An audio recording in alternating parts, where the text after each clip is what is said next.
गौ माता राष्ट्रमाता घोषित हो, गौ माता राष्ट्रमाता घोषित हो और संपूर्ण भारत में संपूर्ण गोवंश हत्या प्रतिबंधित हो, यही इसका एकमात्र उद्देश्य है और इसके लिए ही 5 दिवसीय गो संसद बुलाया गया है। तो कब से मांग कर रहे हैं आप? ये मांग भारत की स्वतंत्रता से पहले ही शुरू हो चुकी थी। हम पैदा भी नहीं हुए थे तब से ये मांग शुरू है और तब से लेकर आज तक कई संतों ने प्राण दिए हैं, कई ने आजीवन व्रत किया है, कईयों ने उपवास किए हैं, कईयों ने आंदोलन किए हैं। ये सब हुआ है। आज आंदोलन यहाँ तक पहुँचा है कि हम उसमें शामिल हुए हैं। तो ये आंदोलन हमारे प्राण से भी अधिक प्रिय होने के कारण सभी सनातनियों का आंदोलन है।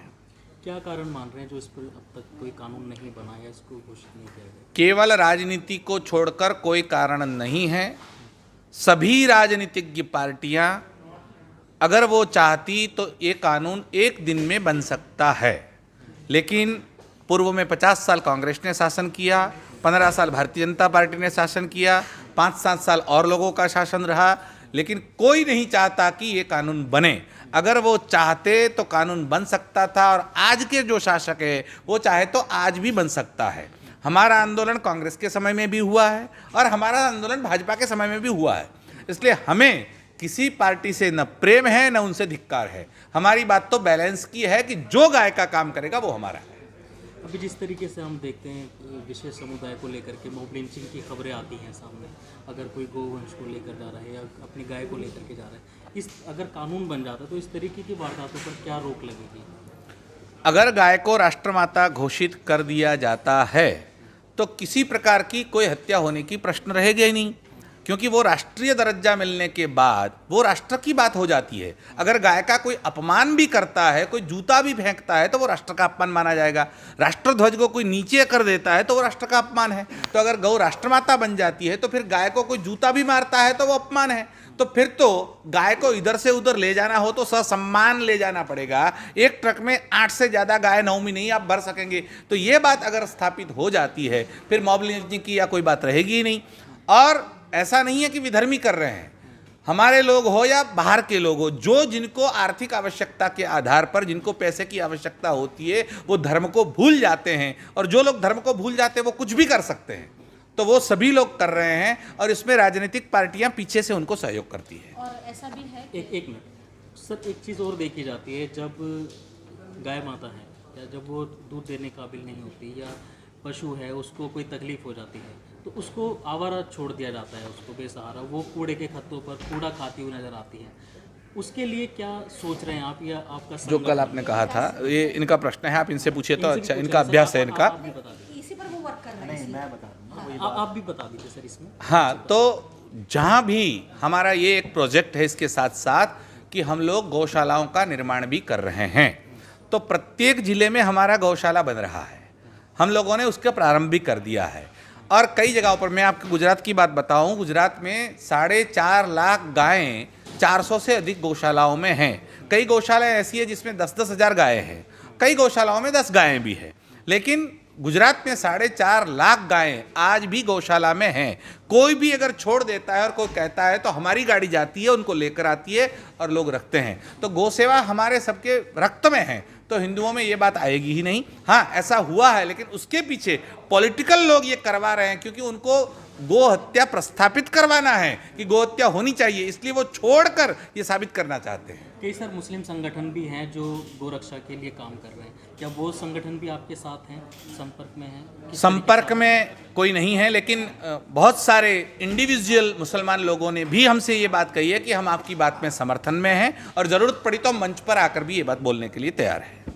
आखिरी में संदेश दे दीजिए सर, क्या संदेश देना चाहेंगे सरकार? एकमात्र संदेश है, सरकार जल्द से जल्द, त्वरित से त्वरित, जितना हो सके उतना जल्दी हिंदुओं की इस सबसे बड़ी मांग को प्रस्थापित करे, ध्यान में ले। शीघ्रतापूर्वक भारत की पूरी संसद, जितनी भी पार्टियों के लोग हो, वो एकमत होकर इस बिल को पारित करे और भारत में गोवंश हत्या प्रतिबंधित करके गौ माता को राष्ट्रमाता घोषित करे। डॉक्टर गार्गी पंडित, वडोदरा से और गो संसद की प्रवक्ता हूँ।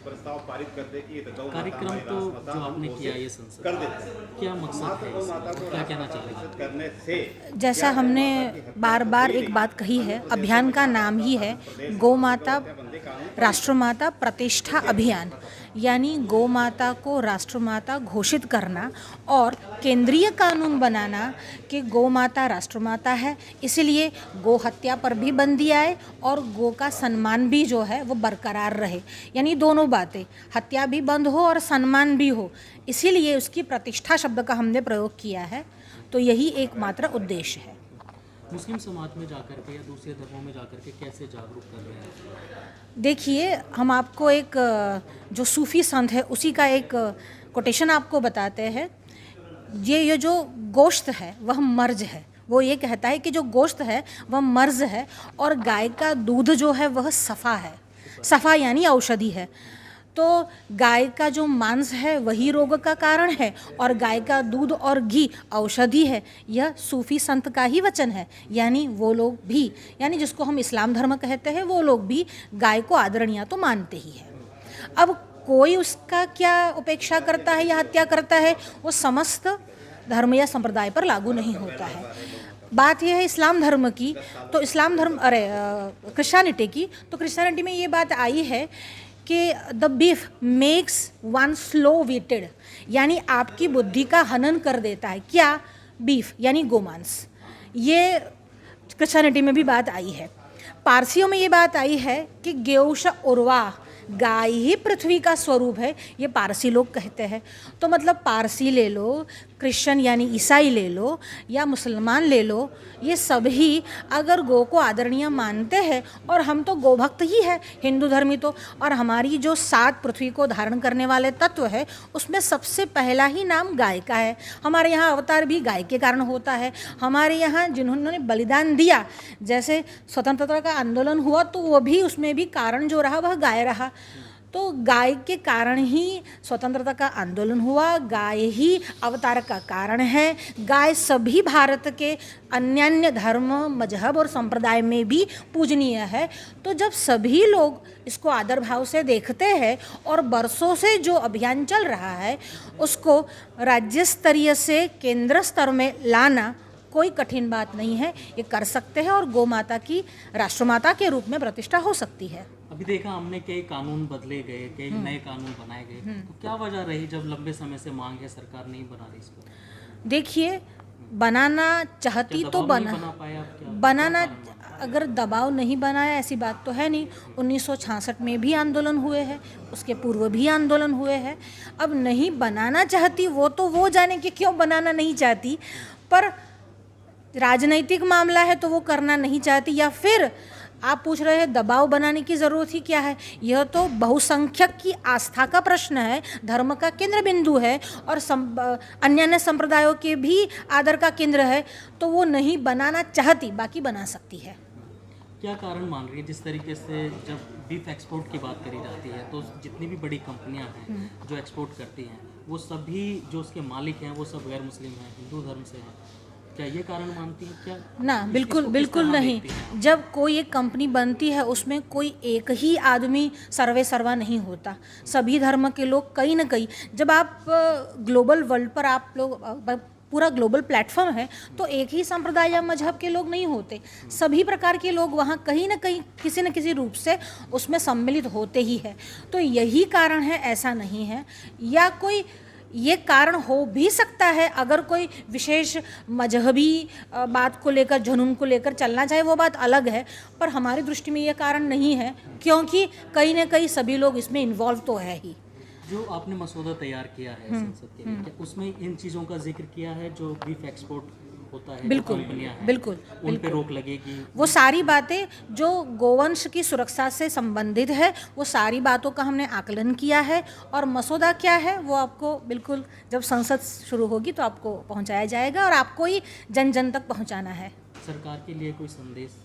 सरकार के लिए हमारा एक अपील है, एक विनम्र निवेदन है कि आप हिंदू बहुसंख्यकों की भावना को समझकर धार्मिक रूप से गोहत्या को पूर्णतः बंद करे, गोवंश की हत्या को पूर्णतः बंद करे और एक केंद्रीय कानून आप लाए कि जिससे गो हत्या बंदी हो, प्रतिबंधित हो और गो माता को राष्ट्रमाता के पद पर ख्यापित किया जाए। जी, मेरा नाम विकास पाटनी है। मैं सामान्य परिचय ये मैं गौ भगत हूँ और वैसे भारतीय गौ क्रांति मंच का राष्ट्रीय महासचिव हूँ। और परम पूज्य ज्योतिष पीठाधीश पर जगत गुरु शंकराचार्य जी ने जो गौ संसद का अभियान चलाया हुआ है, इसके संयोजन के कार्य में लगे हुए हैं। किस तरीके से गोरक्षा का काम कर रहे हैं? देखिए, गोरक्षा ना बहुत बड़ा विषय है। अगर हम इसको बोला जाए, जैसे अभी यहाँ पर एक कुछ लोग भी डिस्कशन कर रहे थे, तो इसका धार्मिक आयाम भी है, आर्थिक पक्ष भी है, इसका वैज्ञानिक पक्ष भी है, प्रत्येक पक्ष इसके साथ है। ऐसा नहीं कहा जा सकता कि किसी एक पक्ष पर हमसे बात करें, लेकिन जो मुख्य पक्ष है वो इसका धार्मिक पक्ष है। तो हम हर पक्ष में काम कर रहे हैं इसके। कई संगठन चल रहे हैं जी, जो गोरक्षा के लिए काम कर रहे हैं। अभी जैसे कोई अगर भैंस भी लेकर के जा रहा है तो गोरक्षा के नाम पर उनको भी रोक लिया जाता है। अगर कोई बकरे लेकर के आ रहा है उनको भी रोक लिया जाता है। तो क्या मान रहे हैं इसको कि इसकी आड़ में कुछ लोग इसका मिसयूज़ भी कर रहे हैं? एक सवाल तो मेरा ये है, इसी का जवाब दे दीजिए सबसे। जी, आज आपने बहुत अच्छी बात बोली। मैंने बचपन में कहानी पढ़ी थी सिद्धार्थ की, अगर आपने पढ़ी होगी। उसमें वो एक तीर चलता है, किसी हिरण के बच्चे को लगता है, तो उसमें दो भाइयों में लड़ाई हो जाती है जो बाद में बुद्ध बन रहे हैं। तो उनकी कहानी ये निकल कर आ रही है कि उसमें कि मारने वाला बड़ा होता है कि बचाने वाला बड़ा होता है। तो समस्या ये है कि ना, भारतीय संस्कृति आपको जीव रक्षा सिखाती है। सामान्य परिवेश में कीड़ी मारना भी पाप माना जाता है। यही अवधारणा है कि लोग सामान्यतः बचाना पसंद करते हैं किसी भी चीज़ में। वो बात अलग है कि इसके आड़ में कुछ लोग, कुछ प्रतिशत लोग हो सकते हैं जो गलत काम भी कुछ कर रहे हैं उसकी आड़ पे, लेकिन बहुसंख्यक जो तौर इसमें देखा जाता है वो गौ रक्षा की भावना है। और उसके आड़ पर अन्य जीवों की रक्षा कोई लोग कर रहे हैं, तो सभी अपने अपने जीव प्रेमी हैं। कई लोग जैसे डॉग लवर हो रखे हैं, वो कुत्तों के प्रति ज़्यादा संरक्षित कर रहे हैं। तो अलग अलग मुकाम में लगे हुए लोग अलग अलग काम कर रहे हैं इसमें। दूसरा सवाल ये है सर कि जो गाय हैं जो पालन पोषण करते हैं अपने पशु का, उसके बाद में गाय को छोड़ दिया जाता है। जब वो बच्चे नहीं देती, दूध नहीं देती, वो आवारा उसको छोड़ दिया जाता है और वो सड़कों पर लग जाती है। उसकी कोई खैर खबर लेने वाला नहीं होता। उस समय जो है कहाँ जाती है ये सारी जो गोरक्षा की बातें हैं या माता मानते हैं, उस पर भी तो ध्यान देने की जरूरत है। आप बिल्कुल सही कह रहे हैं। देखिए, एज अ गौरक्षक सवाल उठते हैं। नहीं, आप सही कह रहे हैं। हम एक गौरक्षक संगठन होने के कारण इस प्रत्येक जो आप समस्या बता रहे हैं इसमें हम कार्य करते हैं। हमारे बहुत सारे लोग हैं जो सड़कों की गायों को रेस्क्यू करते हैं, उन्हें बचाते हैं, सब करते हैं। लेकिन होता क्या है, किसी क्षेत्र में कभी कोई बीमारी आए, जैसे किसी व्यक्ति को बीमारी लगे तो वो डॉक्टर के पास जाएगा। लेकिन अगर किसी पूरे के पूरे ट्राइब्स में ही मुसीबत आ जाए, किसी एक पूरी के पूरे समुदाय में या क्षेत्र में, जिले में कोई महामारी आ जाए, तो फिर सरकार को वहाँ आना पड़ता है समस्याओं के समाधान के लिए। अब गाँव माताओं का पहले ऐसा था कि सड़क में कोई गाय नहीं दिखती थी, सब अपने घर में थी, सब उसका पालन करते थे, सुरक्षा करते थे। लेकिन अब जब से उनको छोड़ने लगे हैं ना, इस कारण जो हानि आप बताना चाह रहे हैं, समस्या, वो इस कारण से निकल कर सामने आई है। तो लोगों का ये चाहिए कि वो गौ पालन करें, केवल उसके इस पक्ष में नहीं कि वो दूध देती है। गाय के प्रति देश में ममता की भावना है, माँ की भावना है, तो लोगों में ये भावना जानी चाहिए। दूसरा, उसकी उपयोगिता, कि केवल दूध से ज़्यादा महत्वपूर्ण गाय का गौमूत्र बिक रहा है इस देश के अंदर पे। आज दूध लगभग 60 रुपये लीटर होगा, 70, 80, 90 लीटर होगा, लेकिन इस देश में गौमूत्र 350 लीटर भी बिक रहा है। तो मेरा ये मानना है कि ये जो समस्या है सड़कों पे छोड़ने की, ये समस्या केवल खड़ी की गई है और इसके पीछे भी एक बहुत बड़ा सिस्टम काम कर रहा है ताकि इस देश में हत्या की डिमांड को बढ़ाया जा सके। इस पर कैसे रोक लगेगी, इस पर क्या काम करने की जरूरत है? जो आपने विधेयक बनाया है, अपना मसौदा तैयार किया है संसद के लिए, उसमें इन सब चीज़ों का जिक्र किया है आपने? जी, सभी चीज़ों का जिक्र है। जैसे भी आप एक चीज़ जानना चाह रहे थे कि जो कत्ल खानों के बारे में बातें हैं, तो हम इस गौ संसद में उनके खिलाफ भी अध्यादेश लाने वाले हैं। एक अध्यादेश उन लोगों के खिलाफ भी है कि ऐसे लोगों को हिंदुओं, क्यों ना ऐसा कहा जाए कि जो भी लोग ऐसी चीज़ में शामिल हैं, वैसे तो सबकी मिलीभगत होती है, पार्टनरशिप है, सभी समुदाय के लोग हैं, क्योंकि हमारा परिचय केवल गाय से है। जो गाय के साथ है वो हमारा है, जो गाय के खिलाफ है वो भारतीय नहीं है, हमारे हिसाब से ये माना जाता है। तो इस चीज़ में हम ये देखना चाहेंगे कि हम जो आने वाले समय विधेयक जो आ रहा है, उसके साथ में एक विधेयक पारित किया जाएगा। जो कत्ल खानों का मालिक, कोई भी ऐसा व्यक्ति जो अपने को हिंदू घोषित करता है, अगर वो हिंदू है तो उससे ये पूछा जाए क्यों ना आपको हिंदू धर्म से बहिष्कृत कर दिया जाए। ये कार्य शंकराचार्य जी करेंगे। तो बड़ा विरोध किया जाएगा उनके लिए? बिल्कुल, क्योंकि स्वाभाविक तौर पे गाय का मांस का व्यापार करने वाला कोई भी व्यक्ति हिंदू नहीं हो सकता, क्योंकि वेदों के अंदर पे गौ हत्या के 6 दोषी हैं। उसमें गाय की हत्या करने वाला, गाय का मांस खाने वाला, गाय का विक्रय करने वाला और उसके लिए उसमें शामिल लोग और उस देश की प्रजा, उस देश की सरकार सभी समाहित होते हैं। सरकार जैसे पिछले लंबे वक्त से आप लोग आवाज़ उठाते रहे जी सरकार ने कई कानून बनाए कई विधेयक पास किए जी तो क्या वजह मान रहे हैं कि इसको सियासी मुद्दा बनाया जा रहा है इसको पास क्यों नहीं किया गया नहीं, इसमें एक ही एंगल हमें समझ में, देखिए ये विषय क्योंकि हम उस कोर्ट में नहीं पहुंचे हैं जहां पर ये समस्या निकल कर आती है कि कौन इसके पीछे लगे हुए लोग हैं। लेकिन अगर हम इसमें बात करें तो हर पार्टी ने इस देश में शासन किया।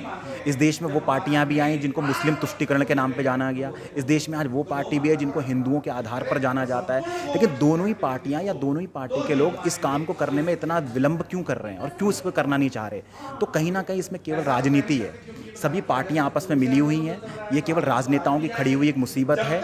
इसमें सभी दल जो हैं वो दोषी माने जाते हैं क्योंकि आज आप विपक्षी दल देखिए, भारत में आज विपक्ष अच्छी स्थिति पे है। लेकिन अगर आप विपक्ष इस देश में वर्तमान राजनीतिक पार्टी से ये प्रश्न क्यों नहीं उठाते कि आप गाय के मामले में काम क्यों नहीं कर रहे, तो देखा जाएगा हमाम में सब अजीब से नज़र आते हैं, सबके सब अजीब से नज़र आते हैं।